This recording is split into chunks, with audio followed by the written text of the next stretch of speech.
We're now going to move on to our very last panel of the summit, delivering transformative solutions for our planet. So putting all of what we said over the last 2 days into some packaged form and deliver it to you so you can take it back to your homes, to your businesses, and to your organizations. Perhaps we'll be able to do that.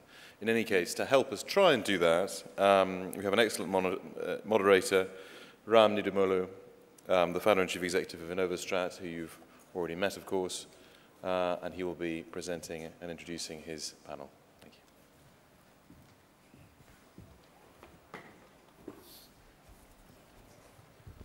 That's a huge, excuse me, that's a huge burden to place on us now towards the end of this day. I will summarize 2 days of, but we'll try our best. And I'm also mindful of the fact that we are here, the 5 of us, between you and the weekend, and also a wedding going on. So we'll try to make this conversational. And I was thinking in terms of having a different format. I'll interview, in a sense, each of the panelists. So ask them some questions, and also invite the other panelists to participate in that interviewing. So it's sort of a collaborative, shared business model of interviewing. And, but before that, let me just set the stage. So our panelists, Ranjit, on my extreme left, Ranjit Barthakur from TCS, an advisor to TCS. And then we have Carrie Freeman, Sustainability Director at Intel. We have Alison Rowe, Global Executive Director of Sustainability at Fujitsu. And we have Jim Walker, co-founder of the Climate Group. We'll spend a little bit more time digging into their background as we talk to them in turn. But let me just set the stage. In the past 2 days, we've been looking at what I would call really wicked in that sense of truly being wicked infrastructure problems. They're not the problems that businesses have dealt with in the last century.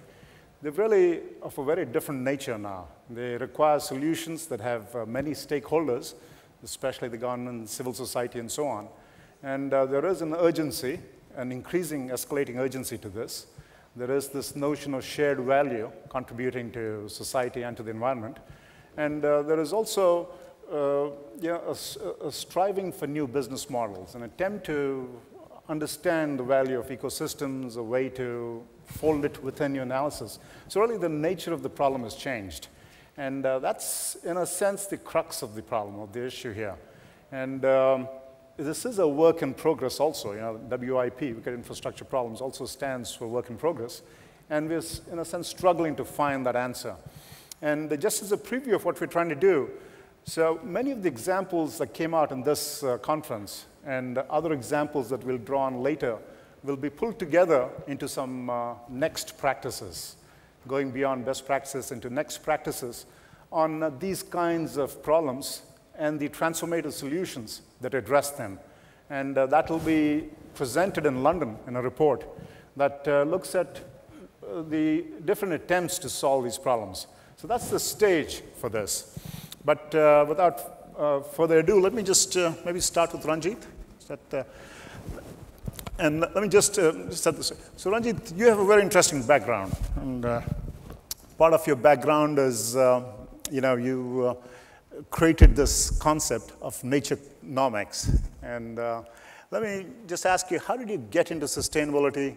And what are the kinds of examples you've seen that are successful in solving these kinds of problems, attempting to solve them?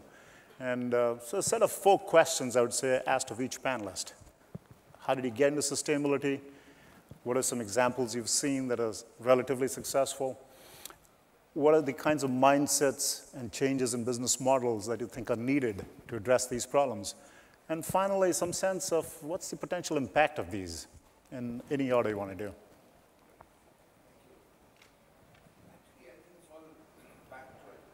Is there a microphone? I don't think so. Thank you. Hi there. It all goes back to sort of growing up.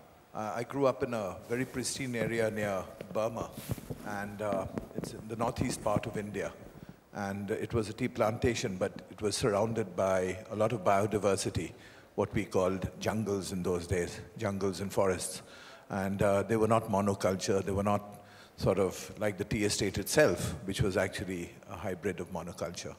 I think that inspired me to sort of later years sort of go back and actually look at my own inheritance, because somewhere down the line, you know, in this process of evaluation, my parents were always wanting me to go to a city from a village. And when I reached the city, I was wanting to go back to the village.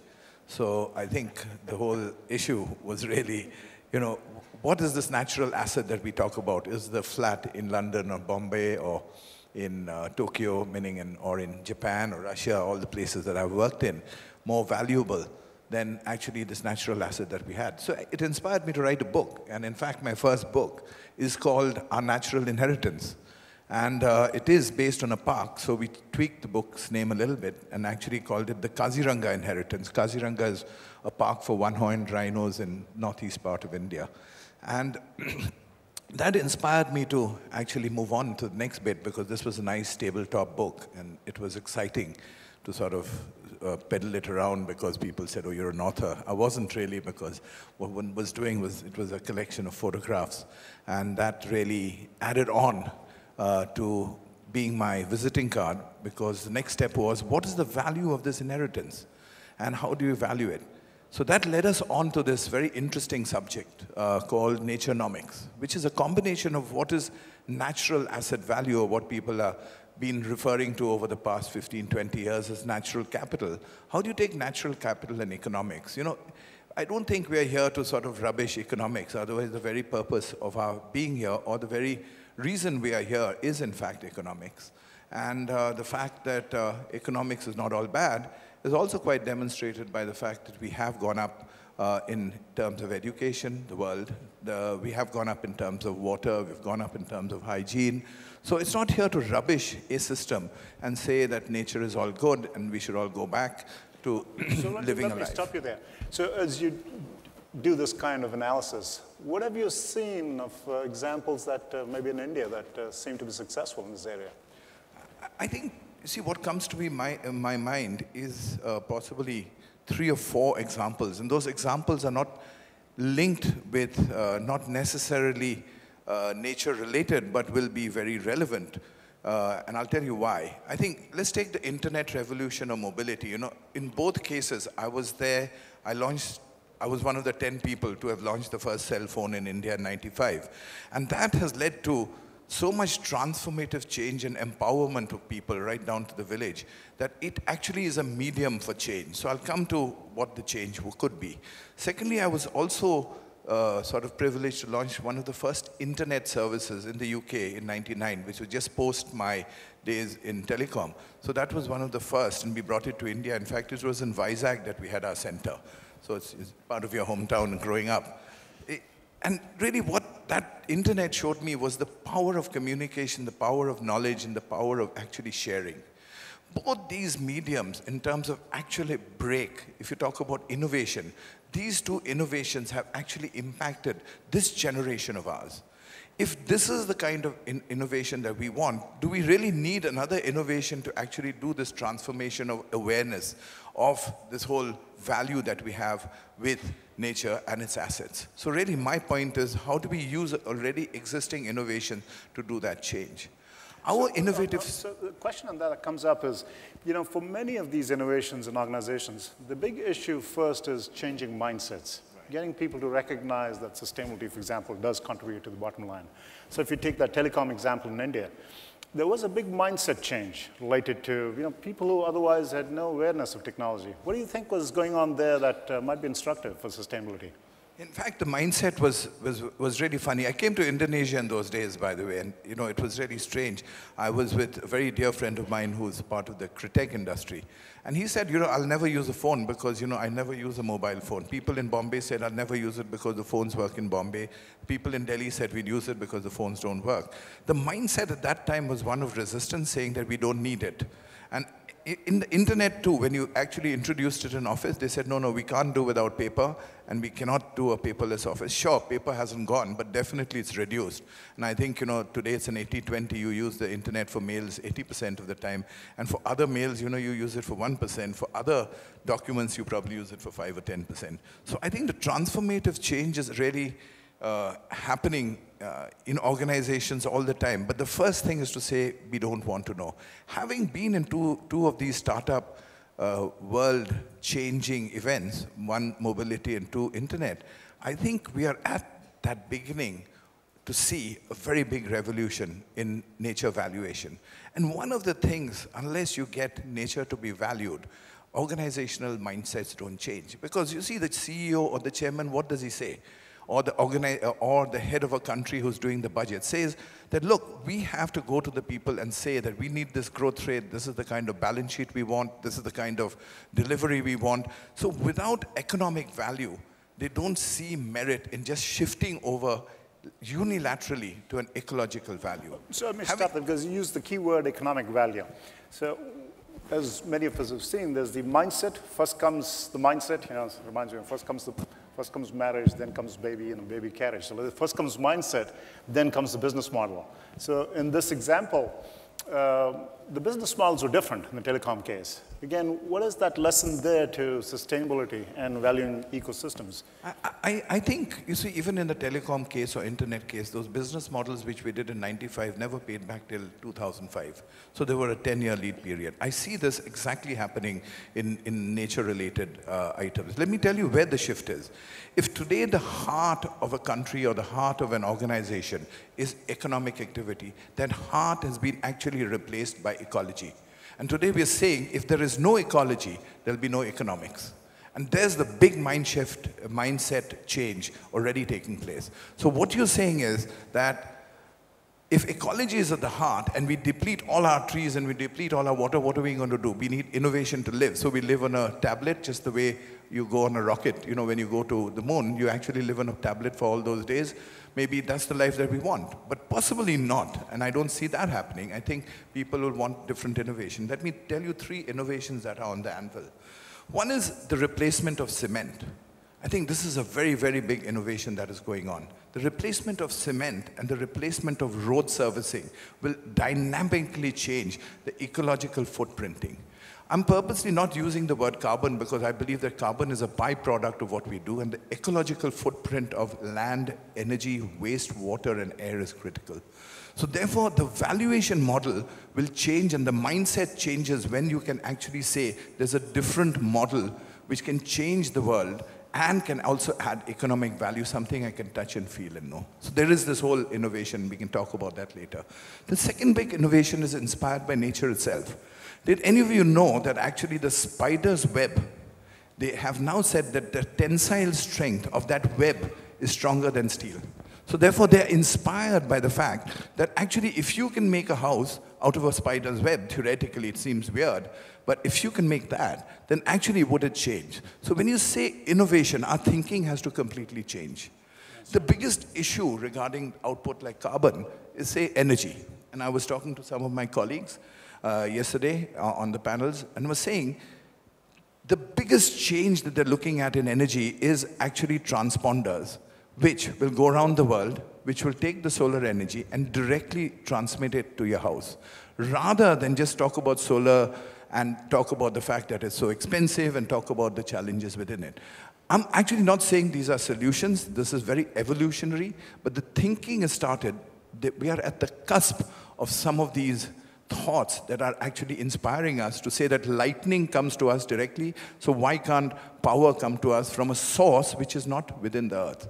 So I just go back one more point to address at least 3 or 4 of those questions, is if ecological footprint is the supply of resources which make the valuation, which is naturenomics, important, then the more we take from externality, the innovation will have to be outside. For example, sun is ubiquitous resource of raw material. Anybody will not have a debate saying that we are actually destroying the earth, like mining. It's controversial. Not only is it controversial, the issue is that mining is a technology, whatever the technology is, you can get better, you can get more productive, but it'll still destroy part of the earth. In fact, oil industry has a similar problem, carbon apart. You know, I understand this whole, we're obsessed with carbon right now, but actually we're talking about 6 billion people going up to 9 billion people. Where will they eat? Where will they stay? How will they stay? And what will they do? So the issue is to address this whole footprinting issue piece by piece and actually try and find solutions around it. So I think innovation is about the thinking that's going on. I've just given these 3 examples of cement, steel, electricity, and energy, that actually the innovative delivery is almost going to happen. And I'm sure this happens in all your industries and all the kind of exposures you've had. And so that's a nice segue into Carrie. Let's try and get some lessons across. Can you hear me without that? Yes. Very good. All right. Great. Carrie, you're the Director of Sustainability at Intel, right. And in the Eco Technology Office. Right. You're in charge of climate change, environmental, natural resources, and water in particular. So maybe just a quick thing in terms of how did you get into sustainability, and then the same thing in terms of examples, either in Intel or elsewhere, that are really illustrative of successes, and then mindsets and so on. Okay, great. So it was very similar to Ranjit. I grew up in a very beautiful region. I grew up in the Rocky Mountain region in Colorado in the United States. I didn't realize how privileged I was until I left that region. And I was always outside, always on the rivers, in the mountains, doing things. And I also grew up in a very spiritual setting. So it was very much about how all the systems work holistically together and how everyone's unified. And I love the business, though. I love transaction. I love the action. And I started studying business in school. And one of the things that I came across was the notion that business should be, the purpose of business is to support humankind, and we should be benefiting humankind. So it's very different than looking at it as it's only a profit institution. Should be something that we're all gaining benefit from, not just the few stakeholders. So I really grasped onto that and continued to study along those lines into my graduate work. And then I got out into the world of business, and this wasn't being talked about much. And I couldn't figure it out, and especially for a young person. It's like, well, if you've got 40 years of experience in this and a PhD in that, then yes, we'll bring you in. Otherwise, go work for maybe a nonprofit in a very entry position. It's the elephant in the room that's not it is. So then I spent the better part of my 20s outdoors again, kayaking, rock climbing, and really thinking even more so that we needed to save the beautiful planet that we're on. Anyway, long story short, I decided that I really needed to be doing something with my career and got very focused into taking action from a business perspective. Oh, I see. And I keep thinking, I have the best job at Intel. And I see a pattern here. There's Ranjit doing different things. There's you, there's me, and probably true of all of us. So in a sense, we're sort of wandering in the desert in a way.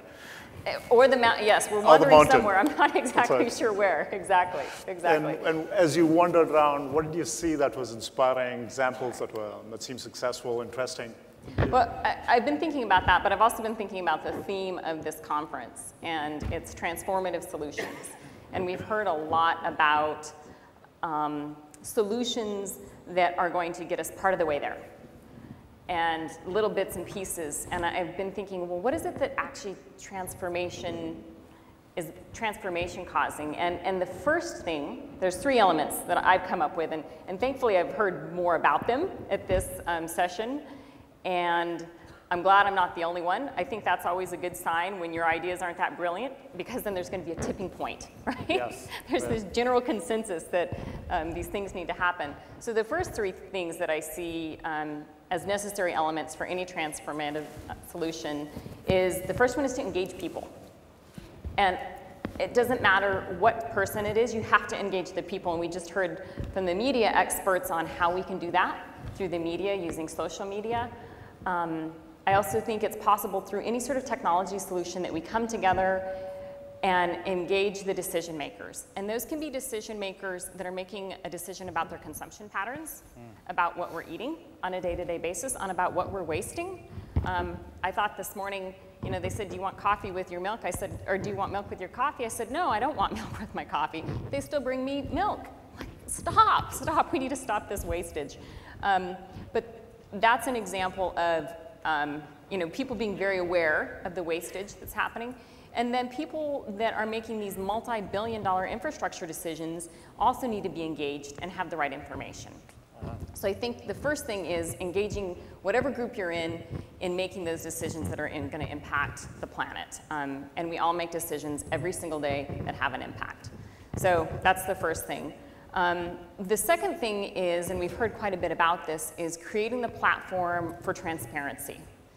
When we have better information, when there's transparency in what's happening, whether it's at the product level, whether it's at the government level on how things are being spent, whatever it is, it drives accountability. So in any sort of technology solution or any process, we need to think about how we can increase the transparency. That way we start to get these big tipping points of people saying, this isn't acceptable behavior, right? We can't continue to do this to our rivers. We can't continue to do this to our air, for example. And then the third thing is we need to continue to focus on innovation. I've heard a lot at this conference, well, is it a technology problem? Is it a political problem? Is it a people problem? And I really think that we can't stop innovating on technology. You made an interesting comment in the discussion before this panel in terms of the word sustainability itself, that there's a kind of static, perhaps even non-innovative. Could you amplify on that? Sure. So when I think about sustainability, I think to sustain, and in a lot of people's minds that might mean to not prosper. And I go back and forth on this. I think I've told you an example of being in different countries, and I think, well, is this more sustainable than the country that I live in? Well, maybe, but is the quality of life is good, right? Are people living a prosperous life? So I like to think of in terms of prosperity and not necessarily just sustainability. Awesome. So it may be semantics to some people, but it's the notion that we're going to continue to do better for everything. So you mentioned three things: engaging with people, transparency, and the platform. Right. What are examples that encapsulate these three or illustrate these three principles? I'm going to use an example. I learned about this probably about a year ago, and then I had the opportunity recently on a visit to India to meet with the Indian Space Research Organization. And they have been working for the last 8 years or so on community watershed projects. And they've been doing that specifically in a region called Karnataka. And they've been working with farmers to educate them on the health of the watershed, as well as on different practices from an irrigation perspective, from an animal husbandry perspective, on how they can not only improve their own economic status, but as well as preserve some of the watershed. And they did this using technology, right? Using satellite imagery, as well as being able to account for what these people's behaviors were based on that information and communication technology. I'm Intel, right? So I have to talk about the importance there. But giving the community members the information, educating them, and then also holding them accountable and letting them make some of those decisions, right? It's once again giving people the right tools to make those decisions. So let me ask you this, having lived in Karnataka, and I think I spent about 10 years in Karnataka, in that particular state where Bangalore is the capital. So one issue that comes up is getting them to adopt this technology, this difficulty in understanding, embracing, and adopting this. What's your sense of the challenges that might have been faced there, or in other settings like this? So I think in any point in time, there's one, people just trying to understand how to use these things. So there's the education aspect, but then there's also the understanding what is going to incentivize them to use it, right? Is it going to make their lives better? And some of that's hard to do if you don't have a good common language to be able to communicate that through. But if you are able to work with people and continue until they get to see the benefits, because it has to be a benefit to their life, right? I mean, why else would we adopt things unless it's going to be a benefit? Some people will, benefit. But for them it was a benefit. And once they started to understand that their crop yields were increasing. So in this case, crop yields increased from about between 6 and 15%. So that's economic improvements in their lives. And so once people understand, we heard another panel up here earlier, I think she was our psychologist friend, talk about what is it that helps people adopt technology, right? You either make something, or adopt any sort of behavior. You make things so painful on one end, or on such Joyful. a benefit on the other, Joyful right? again. And the other part of that was penalizing people who didn't obey the community plan, right? So there was also this oversight for people's behaviors. So it was the carrot and the stick. And then if you take the perspective of the service provider, so the question that comes up, I'm sure Intel has faced this, is how do you monetize this? You know, there's clearly benefit on the customer side, but the service provider, where's the revenue? What's your sense, the business model? What's your thoughts on that? So it's complicated, right? And I think in any of these sort of wicked problems that we're all going to try to solve, the business models are complicated, but you have to look and see who are all the beneficiaries of this service, of this data, et cetera. Let me give you another example. This is one that Intel's actually doing we're testing it out in West Oakland, California, in some poor areas of the city, and we've come up with an air quality monitoring device that attaches to a phone. And what we're doing is providing this to community members, and they feel empowered because they, for once, have true access into what their air quality is. So you ask, what is the business model, right? I'm getting there. So the business model is there's multiple people who want to know what the air quality is. There's the US Environmental Protection Agency who says this is great. If we can deliver these low-cost quality sensors and get much better data, we're in. You look at the state of California, who also says this is great. This helps us as far as our management of air quality. They're in. You look at the city itself, same sort of scenario, and then you look at these community groups, and it gives them a voice because they have the data. So I think it's looking at the multiple wins across any sort of business scenario. And so when they're in, so how do they pay for it? How is revenue generated off them? Any sense on that? So I think this is where you have to look at what are the different, am I going in and out? Yeah. I kind of thought, okay. That is a little better. I was wondering, whoa. So in cases where there's who pays for the initial technology deployment, right? Who pays for the actual hardware? And that may be different than who pays for each amount of data or the recurring revenue streams, right? It could be something on a monthly basis. It could be transactional. And so it can be very different as far as who's providing. And I guess those are the things to be worked out. Those are the hard ones. Actually, if I may add to this, what Carrie is saying is, sometimes a business model is the redefinition of government and private sector. In the case of the Indian Space Institute and the water, government is supposed to provide water or provide the thinking of water. So it's not the definition of the past that everything that you do on water has to have a gate money and therefore is profitable. The beneficiaries are the community, and therefore the community benefits, and therefore government actually stays in power or not in power based on that. So I think there's an emerging model which is saying that the government is investing in new technology. By new technology, you mean specifically focus on political vertical. capital there. Absolutely, which is water management. And water is a scarce resource. Therefore, how do we actually work together to happen? So I think inherently this idea of only a revenue model and saying that there is, in fact, an income from it is not definitely to the person who researches it, but there may be an income to the person who's the beneficiary of it. I think Carrie alluded to that. Right. And actually, this is a good time. Jim, Alison, any questions for Carrie? Any comments you may have? Or I think it's just changing our set of stakeholders. It's changing our stakeholders from a business point of view. And if we continue to just look at this internally and not consider all the customer markets, then we aren't going to be able to innovate. So it is about changing the business model as we know it today, I think. I understand. Well, this might be a good time to segue to, there we go. So Alison, you're the executive director of the entire sustainability practice at Fujitsu.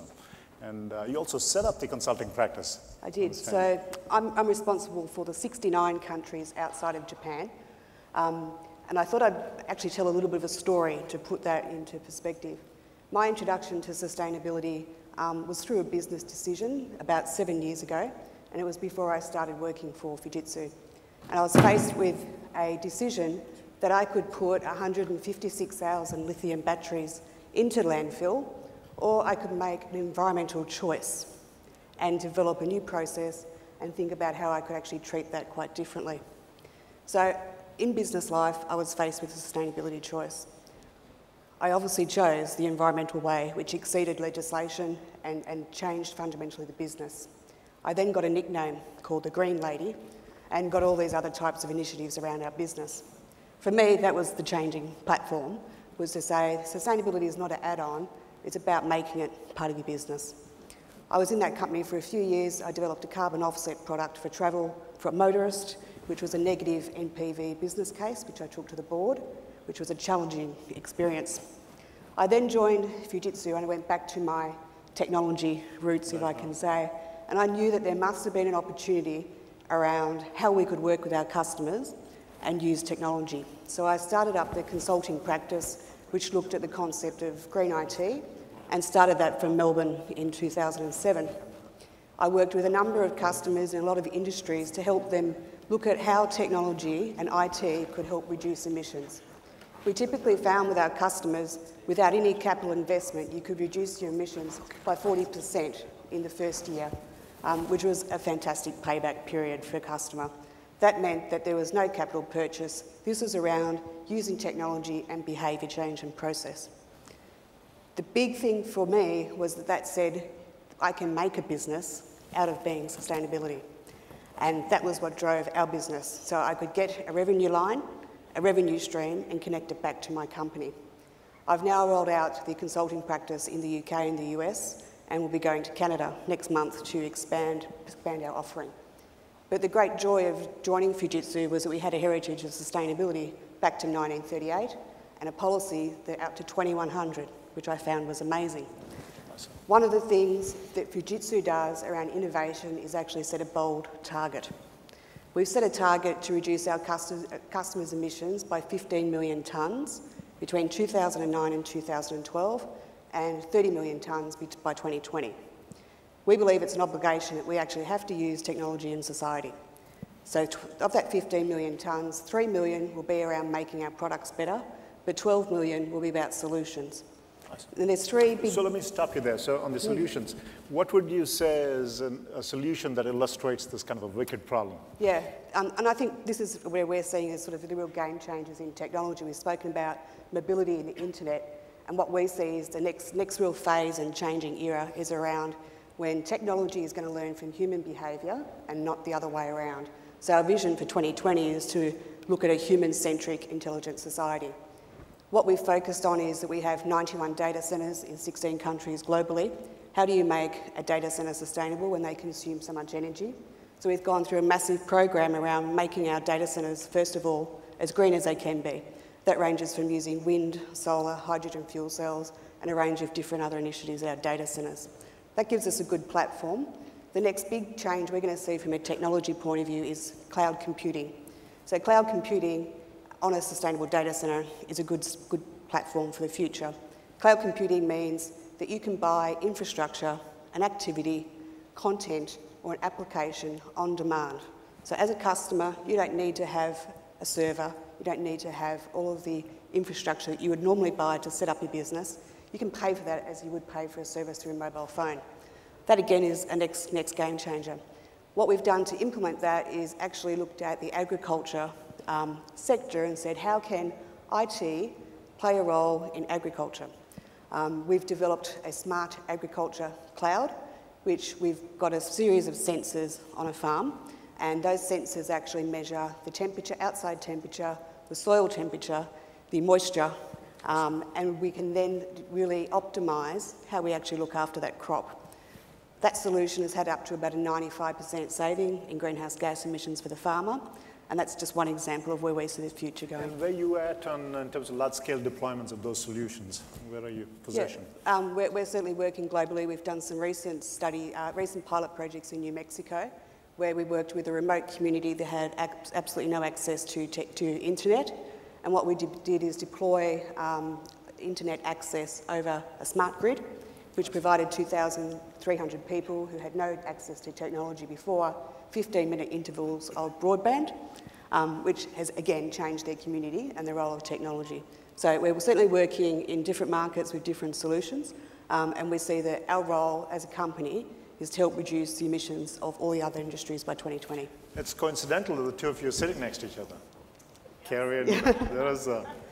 I think what Alison is saying is good sort of ecology is good economics.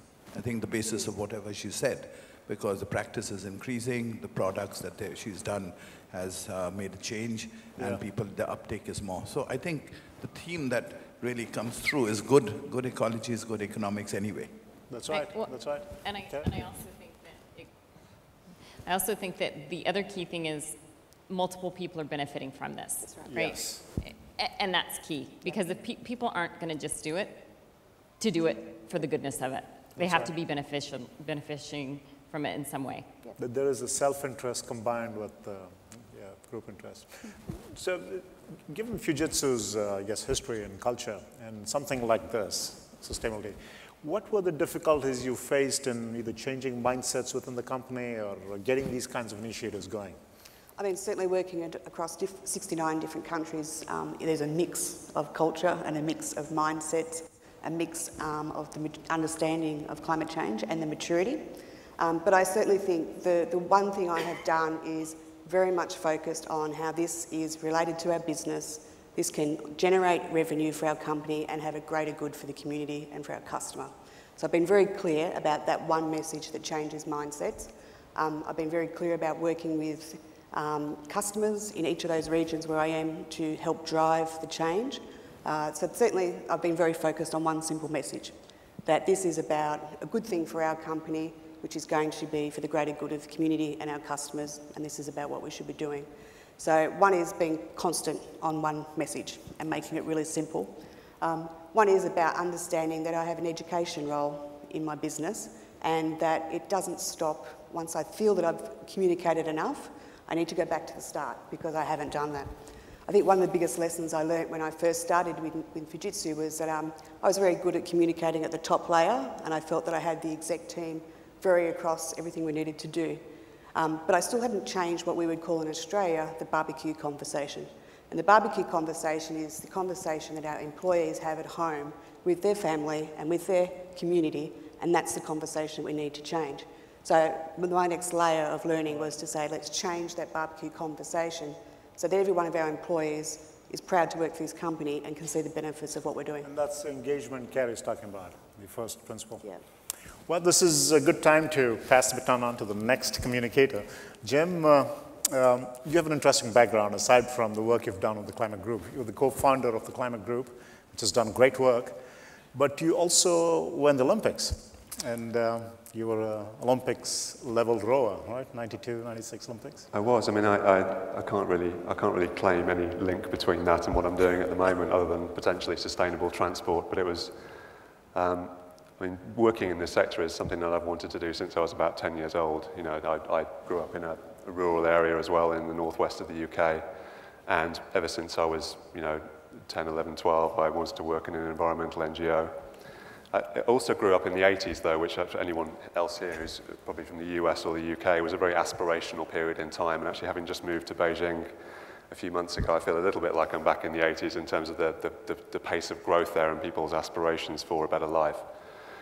And what became clear, actually, as in my late 20s, as I started to get into working in the environmental sector, was that we've done a very good job since the 70s of describing the problem and a vision of the future that we wanted to avoid as a society, and not really done a great job of thinking about, well, what if we actually fix this now, and what would life look like in 40, 50 years' time? Because our view as an organization is that fundamentally good business and good government is going to solve these challenges. We're entering the urban millennium now. If you think about the world's urban population by mid-century is going to have doubled, which means that all of the cities that we have built through human history to this point, we're going to do again in the next 40 years. And actually, population is inevitably going to plateau out as we develop. So this is going to be the moment in human history when we build the world's cities. if you look at these are the mega trends going forward, really. If you think about we have 2 billion people who have disposable income in the world now. By 2030, that's going to be 5 billion. So, in 25 years on purchasing power, we're going to have tripled the world economy. So again, we've spent all of human history building an economy this size. Just in the next 25 years, we're going to do another 2 next to that. So at the same time, and this has many positive aspects to it as well. So, we're adding 3 months a year to life expectancy. We've come a long way as a civilization in this period of time. And we can do this going forwards, but we have to do that with 80% less carbon in the system by mid-century as well. And even if you don't believe in being able to do that, even if you just say, okay, let's just hold carbon emissions flat while we grow, basically all growth from now on has to be zero carbon. So to look at the title of this conference, there really can't be any B that's not for E going forwards. And it's not just climate change. You look at any resource, they're really, all growth going forwards has to be low carbon. When you confront this reality, is this something discouraging? How do you deal with this?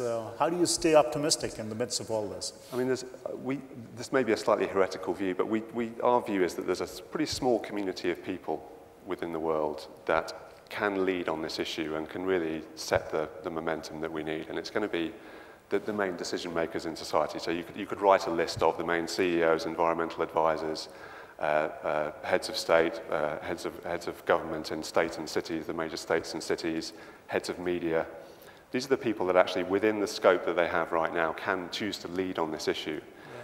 And we believe that they have the scope to lead on this issue, and it's actually going to be the people largely who it's on their watch right now will choose to lead. And what we're starting to see now is actually the beginnings of this clean revolution, this new business models and new ways of leading business, which are compatible with the constraints and the challenges and the opportunities that we face in the next few decades. So I'm very optimistic about this challenge, and I think that leadership will diffuse within that community in much the same way that iPods diffuse within communities, actually. It's actually going to be profiling the people that are leading the way here, which is going to give this idea credibility and start to change mindsets. I see. We talked about mindsets earlier, actually, and I think another positive thing from our perspective is that there's not really one mindset. It's not about trying to convert everyone to this mindset around business for the environment. You have to connect with the planet in some way to generate a green business model. There's probably 7 or 8 different ways as a business or government leader that you can generate the leadership within yourself and within your organization to do this, and it doesn't necessarily have to be values driven. So if you look at the people who are leading in this space around the world. What have you found to be the most effective in your experience? What has worked well? I mean, it's going to take leadership at many different levels. And if you think about how change happens, particularly within the business community and within government as well, you get big organizations that can make innovative moves forward, but then you also get disruptors who tend to be the smaller organizations that maybe have more flexibility to move that can do this. So depending on which sectors of the economy and which parts of the world you operate in, leadership takes different forms. I mean, you can look at, undoubtedly there are businesses where actually you have people tapping into their personal convictions on this. So you have companies like Interface who are led by someone who basically decides this is the way that we have to go. Yeah. But then you've equally got companies who are just tapping into their strategic assets on this. I mean, General Electric is a widely quoted example of a company where actually they're just geared up for the clean revolution. A large proportion of their capabilities and their assets and their products are actually energy reducing, and so Ecomagination is just a way of packaging that together in a way where green is green. It's actually just about good business for a GE. Right.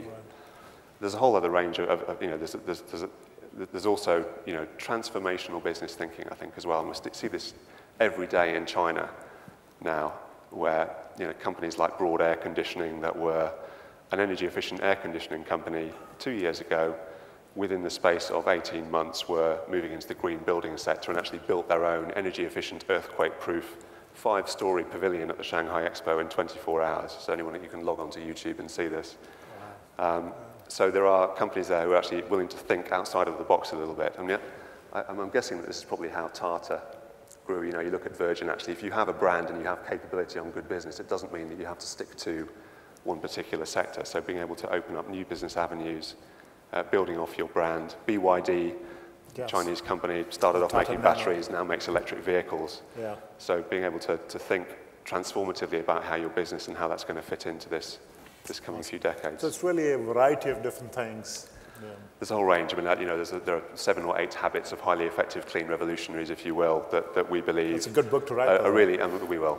So yeah, anyone interested in collaborating on the book, but it's a positive message because it means that you don't have to win people over to this concept of environmental sustainability in order to drive this. You've got people who are actually being just driven by business opportunity, by competitiveness, by energy security, by aligning those goals with development and lots of other issues. Yeah. And it's that diversity which actually gives me cause for a lot of optimism right now. So really to use that old TV program, different strokes for different folks, and hopefully those together lead to transformation. I think that's right. Yeah. Well, any questions to Jim? I think for you, would it not be right actually to the paradigm is shifting from economic competitiveness to ecological competitiveness? There is a big shift actually taking place because, you know, chasing capital is one thing, but chasing ecological resources which are scarce is another. So the whole paradigm, Michael Porter's own competitive theory itself will be questioned because it is back to the basics, which is land, labor, capital, and organization, with energy sitting there as the 5th dimension of the new world. Yeah, I think that's inevitably the direction of travel that we have to recognize, the real value of the resources that we're building the economy on. However, I think there's an interim step which is around mining the waste in the system that we've heard about a lot in the last couple of days. And if you take a barrel of oil, about 5% of the energy in that barrel of oil goes to propelling people around. The rest is waste. 25% goes to propelling the car, but actually 75% generates hot polluted air, basically. So the internal combustion engine, which has been the incumbent technology since the turn of last century, and really hasn't moved a long way in terms of energy efficiency, is a 25% efficient system. So we are burning more than 5 billion barrels of oil a year to make hot polluted air, and very little of that is going to moving people around. So if you take that in the context of the challenges that we face in the next few decades, I think actually there's an interim step, which is just actually realizing the financial and economic value of things which we already know have financial and economic value, but just we need to think slightly differently about it. Lighting is the same. You know, it's just a 1%, between 1 and 10%, depending on the technology, efficient system. LED lighting will be a big step forward. Studies that show in the US, for example, per capita, every person in the country is associated with 1 ton of municipal waste. So really, it's this baggage you're carrying with you every year. Yeah, I think food is the same. I believe it's about a third of food at some point gets lost in the system between production and consumption. Certainly in Europe, it's the case. So it's a big deal. So let me ask this question then, and we'll, in a sense, have questions among ourselves. That's the suggestion given to me. What do you think? So we're moving towards a new way of managing, a new style of management, a new way of thinking of management. What do you think that is? What would be the characteristics of that new way of thinking in business itself? This is sort of the macro question. What do you, maybe in reverse order? Yeah. Well, I think that thinking has to be about. It needs to be bold and transformational. We've heard quite a bit about targets. I think the importance of setting bold targets on where you want to go as an organization really can drive innovation within the organization. We've seen this in lots of different ways. When you've set a target for your client's energy efficiency. We ran a report series for the first 3 years that we set up as a climate group called Carbon Down, Profits Up, which basically documented hundreds of organizations out there that were reporting operational carbon reductions and growth in profit. So the message from that was actually just setting targets and getting going on this means that it's a bit like picking up $20 bills from the floor. Energy efficiency is a big opportunity, and that certainly gets you 10 to 20% of the way there before you even need to get into the world of transformational thinking. But setting big targets, I think, is an important part of that. Why wouldn't it be that the governments and industry bodies set a target? Say, for example, on land, suppose you had land, 50% would be biodiversity covered in a factory wherever possible. Say for energy, 100% would be renewable by 2020. Say waste would be neutral, in other words, whatever waste you do, and water would be neutral. So I'm saying it is possible actually to have those targets and actually drive them from an economic perspective. And actually, if you really total that up, the sum total of that for organization, then going down to a county level and then going up to a country level would actually be not that difficult. Yeah. So I want to change this a little bit. I think we need targets, but I think a fundamental shift in the way we do business is that we'll be doing it in a much more collaborative way, right? We talk about targets, we talk about collaborative public-private partnerships, but these are huge problems and opportunities, right? From a business perspective, you think of it as we may not have the resources, other people don't have the resources, but how can we make technologies that are going to make more efficient use of those resources and make better decisions about those resources? But we can't do it alone. We were even speaking before lunch about how difficult it is to get all the right people together in a city to make those decisions. So if I think of one word, I would say collaborative. And we all have to win, right? That's part of the equation. How do we have these business models in which we win? But to think that we can all go off and do it in our own box now, those days are over. We can't do that. Competitors are now becoming allies in this process, et cetera. So I see things a little bit different. I would add to that long-term thinking and long-term measures of profitability.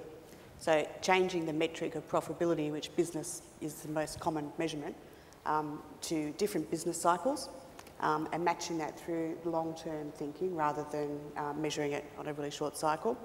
I do think it is about breaking down walls. And it's not just about your own industry, but it's about finding other industry partners and looking at competition in a very different manner. Way. I think gone are the days of competitive advantage. It has to be, and I support Carrie, it's collaborative advantage and long-term thinking are the key. Jim? I think the information technology sector actually does this very well. There's this concept of cooperative competition, where particularly when you're trying to build new markets, it makes a lot of sense to operate in collaboration with your competitors.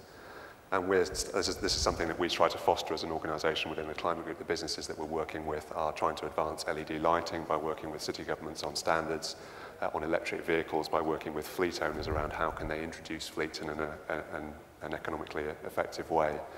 And this is the way I think we're going to see these new markets opening up, is by actually businesses with aligned interests in order to open up the market need to be thinking about collaboration on developing standards. I think very importantly about presenting a united front to policymakers who are bombarded with messages every day about how to do this. Actually, many of them want to do the right thing, but they need, firstly, the cover of the business sector in order to give them the space to lead, and also ideas around how to design policy. And policies, when they are successful, spread incredibly quickly around the world now. If you look at it, I keep coming back to electric vehicles because we have a program on it, but if you look at national policies on electric vehicles that are being designed now around the world, it's a cookie-cutter approach, actually. There's about a $5,000 incentive for purchases. There's incentives for infrastructure rollout. There's R&D. So when someone actually manages to get an announcement through, it's much easier for other policymakers to say, actually, these guys are doing it now. I think this is now serious. We need to get on with it. So that's a part of the diffusion of leadership that we will see. I would add one more to that, and that's this whole notion of stewardship. I think there's this real sense of meaning at the workplace, meaning in terms of a larger value beyond the financial. So I think a transition from leadership to stewardship, the old notion of stewardship in a different form. So Ram, let me ask you a question. You've been sort of doing this. Through academia and through your consulting, you have an exposure which is, sort of a combination of meaning both theory and practice. What are you feeling? What's your sense over the last 10 years in either a specific industry or in a specific country? I'm sorry, what do I see as a difference? Yeah, do you see a difference? Yeah.